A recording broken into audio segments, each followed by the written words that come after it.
հիշատակվում է Հայաստանյաց առաքելական Սուրբ եկեղեցի։ Շնորհակալություն, հաջորդ հարցը ժողովրդավարներ։ Շնորհակալություն։ Պարոն վարչապետ, ելի ուզում եմ իրավական հարց բարձրացնել եւ փաստերի հսկայական խրձով եմ ներկայացել։ Ուզում եմ նախ ներկայացնել ձեզ փաստերը ու համապատասխան հարցադրում։ Ինձ մի ներկայացրեք, ուղարկեք իրավապահ մարմինը։ Ուղարկում ենք ըստ էության։ Շատ լավ։ Շատ բարի կանչեցնեմ հարցս։ Այս անգամ էլ ձեր բարերով ասած պոզով ու կոչով մեծ կենթանու կոռուպցիայի մասին է հարցս։ Պարոն Փաշինյան, դուք մերժեցիք խնամի բարեկամ սկզբունքով պաշտոնների նշանակվելը եւ պետության հաշվին հարստանալը։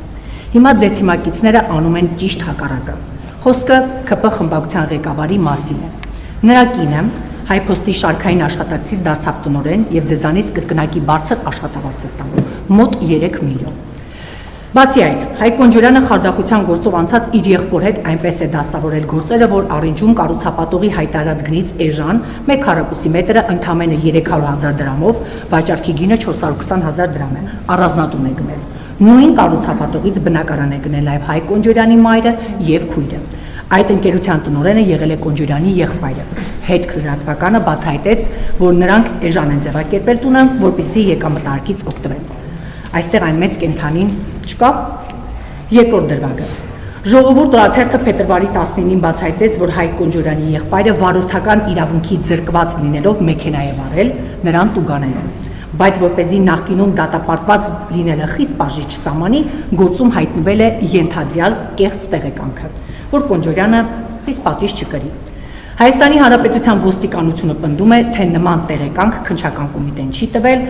քննչական կոմիտեն հայտարարում է, որ ստացել է ՆԳՆ համակարգից։ Եվ հիմա հարց է առաջանում. Արդյոք իշխանական խմբակցության ղեկավարն իր եղբորը խիստ պատասխանատվությունից ազատելու համար օգտագործել է իր դիրքը կամ չի օգտագործել։ Էլի նույն ձևաչափով, պարոն վարչապետ, բարձրաձայնում եմ հարցը, որ իրավապահները գործընթաց սկսեն առանց քաղաքական կաշկանդվածությամբ, քանի որ գիտենք խոսքը վերաբերում է ԿՊ խմբակցության ղեկավար Հայկ Կոնջորյանին։ Կհրահանգեք ձեր ձևով, պարոն վարչապետ, չկաշկանդվեն եւ զբաղվեն Կոնջորյանի ընտանիքով։ Շնորհակալություն։ Հայաստանի Հանրապետության իրավապահ մարմինները ունեն օրենքով սահմանված պարտավորություններ եւ պարտավոր են կատարել իրենց պարտավորությունները, բայց ես ելի եմ ասում, մենք չունենք պարտավորություն ձեր ասածները ընդունել հալած յուղի տեղ, որովհետեւ հիմա այդ բնակարանների թեման ես մի անգամ ասացի, հետո ինչ որ մի ժամանակ լռություն էր, հարգել լրագրողներ, որ հիմա իմանանք ձեզնից, փորձենք բարձել ձեզնից ով է բնակարան գնել եւ ինչ գնով, կարող է պարզվի եկեք այդ նույն սկզբունքը կիրառենք։ Հայաստանում հարյուրավոր ընդդիմադիր գործիչներ եւ լրագրողներ բնակարաններ են ձեռք բերել։ Մի րոպե, մի ընդհատեք։ Շատ լավ, եթե ուզում եք, ինքնահայտարարագրեք, ինչի չեք հայտարարում, ով ինչ գնով է բնակարան ձեռք բերել, որ մենք էլ մի հատ հələ կարողանանք համեմատալ ձեր ասած գինը եւ իրականությունը համապատասխանում է իրան։ Այդ նույն միկրոֆոնի տակ կարելի է կանգնել եւ ձեր թերթի խմբագրի մասին տասնյակ էջերով նմանատիպ ճառեր կարդալ։ Բա որ մի հատ իրավապահ մարմինը փորձի դրանցից մեկով զբաղվել, ինչ եք ասելու, ասելու եք վայ, քաղաքական հետապնդում եւ այլն եւ այդպես շարունակ։ Այսինքն դուք այս ամբիոնը օգտագործում եք Հայաստանում հաստատված խոսքի ազատությունը օգտագործում եք մարդկանց հասցեին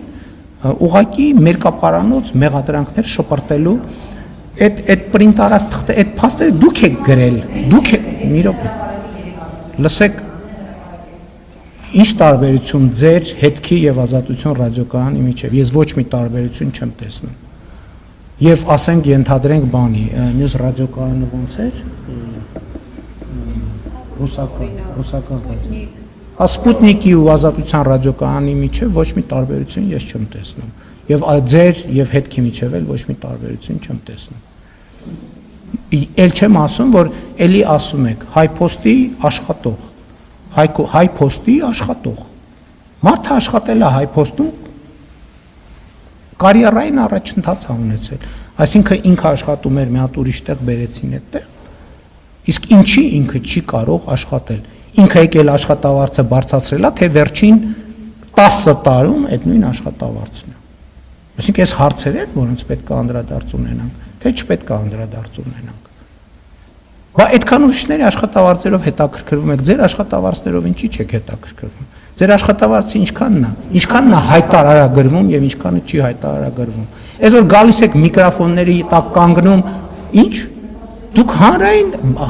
բան եք անում, մարդկանց տեղեկատվություն կամ ապա տեղեկատվություն եք տալիս։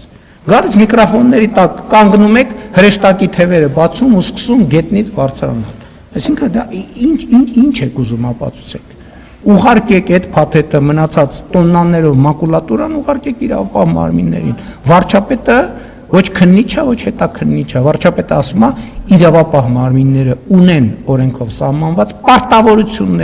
պարտավորություններ, եւ իրենք իրենց պարտավորությունները պարտավոր են կատարել։ Շնորհակալություն, հաջորդ հարց։ Իրանք քաղաքական կաշկանդվածություն ինչքան ունեն այդ դեպքում, ուրեմն ձեր դեպքում էլ քաղաքական կաշկանդվածություն ունեն։ Ուրեմն եթե կա այդ քաղաքական կաշկանդվածությունը, պետք է համատեղ